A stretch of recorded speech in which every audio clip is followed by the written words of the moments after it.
ছোটবেলায় আমরা অনেকেই গাব পেড়ে খেয়েছি। এখন আমরা আসলে গাবটা ভিন্নভাবে উপস্থাপন করব এবং ভিন্নভাবে খাবো। আসলে আজকে আমরা গাব মাখা খাবো। তো দেখতে পাচ্ছেন প্রিয় বন্ধুরা যে গাব মাখায় কিভাবে সেটা আমি সম্পূর্ণ প্রসেসের মাধ্যমে আপনাদেরকে দেখাবো। আসুন।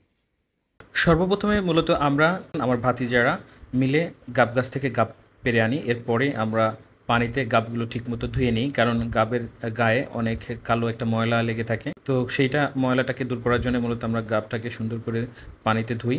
এরপরে ধোয়ার পরে যখন নাকি একবারে পানিটা দেখতে পাচ্ছেন কালারটা চেঞ্জ হয়ে গেছে, কারণ এই গাবের গায়ে ময়লা ছিল। তো পরবর্তীতে পানি চেঞ্জ করে করে নিয়ে আসি, মানে মূলত ময়লাগুলো পরিষ্কার করার জন্য, যাতে গাবটা দেখতে সুন্দর এবং আকর্ষণীয় হয় এবং গাব ভাঙার সময় যাতে করে হাতে আর ময়লা না লেগে থাকে। তো দেখতে পাচ্ছেন গাবগুলো একদম পরিষ্কার ঝকঝকে হয়ে গেছে, সুন্দর হয়ে গেছে। এখন গাবগুলো আমি ভেঙে ভেঙে আপনাদেরকে যে গাবের মাখা বানাবো সেটার প্রসেসের জন্য গাবগুলোকে ভেঙে গাবের আটিগুলো মূলত প্লেটে ঢালবো। তো তো বন্ধুরা দেখতে থাকুন। আমি ততক্ষণে গাবের আটিগুলো আমাদের যে প্লেটটা রয়েছে প্লেটটায় সাজিয়ে নিয়ে নিই। দেখতে পাচ্ছেন গাবের আটিগুলো, এই যে গাব, আর এই যে হচ্ছে আমাদের তেঁতুল, এটা হচ্ছে আমাদের চিনি, এটা হচ্ছে লবণ, এছাড়া পুরানো মরিচ। এই যে আমি এখানে দেখাচ্ছি, এই যে পুরানো মরিচ। তো এই মরিচ সহ আমরা এখন এগুলো দিয়ে মাখাবো।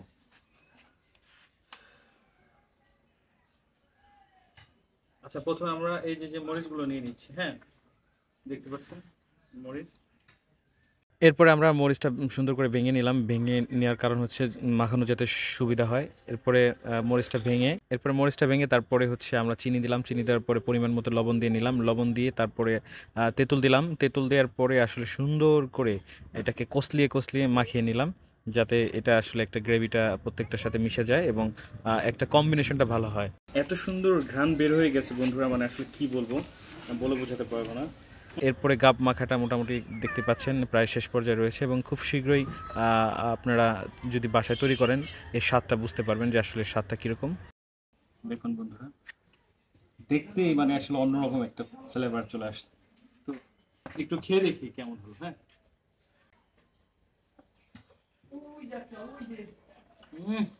অসাধারণ, অসম্ভব সুন্দর। আমি এত ভালো পারি কেন, দারুণ হয়েছে।